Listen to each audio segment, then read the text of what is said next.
সুখবর সুখবর সুখবর, এইচএসসি 2024 সালের শিক্ষার্থীদের জন্য মারাত্মক দুইটি সুখবর। এই সুখবরগুলো দেখলে তোমরা অনেকেই খুশি হবা, ঠিক আছে। সো অবশ্যই আজকের ভিডিওটা স্কিপ না করে মনোযোগ সহকারে দেখতে থাকো।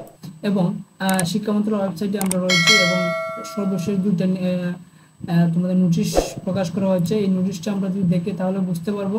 এখানে নোটিশটা অনেক কিছু বলা হয়েছে এবং বলা হচ্ছে যে এইচএসসি সমমানের পরীক্ষা 2024-এর স্থগিত পরীক্ষাসমূহ গ্রহণের প্রস্তুতি চলছে। এটা কিন্তু শিক্ষা মন্ত্রণালয়ের রিয়েল ওয়েবসাইট এবং সেটা থেকে বলা হয়েছে যে এখানে দেখতে পাচ্ছ প্রফেসর তপন কুমার স্যারের আন্তঃশিক্ষা বোর্ডের কমিটির সমন্বয়ক, তার সাইন দেওয়া রয়েছে। এই নোটিশটা বলা হয়েছে যে কর্তৃক এইচএসসি পরীক্ষা অনুষ্ঠিত হবে, ঠিক আছে। সিলেবাসও তোমাদের যে আগের সিলেবাস এবং মানবন্টন অনুযায়ী তোমাদের পরীক্ষাটা অনুষ্ঠিত হবে এবং এক্ষেত্রে তারা শীঘ্রই তারা এই বোর্ডের ওয়েবসাইটে জানিয়ে দেওয়া হবে পরবর্তী পরীক্ষার সময়সূচি। এক্ষেত্রে তোমাদের পরীক্ষাটা কিন্তু হচ্ছে এবং পরীক্ষাটা হলে কিন্তু তোমাদের অটোপাস দিবে না। সো আমি বলেছি প্রথমে যে তোমাদের সুখবর। তো সুখবরটা কি?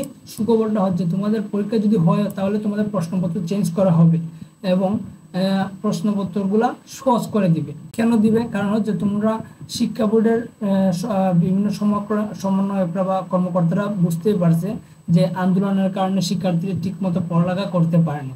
সো এক্ষেত্রে তোমাদের যে হার্ড প্রশ্ন করে দিবে সেটা কিন্তু নয়, তোমাদের প্রশ্নটা কিন্তু সহজ করে দিবে, ঠিক আছে।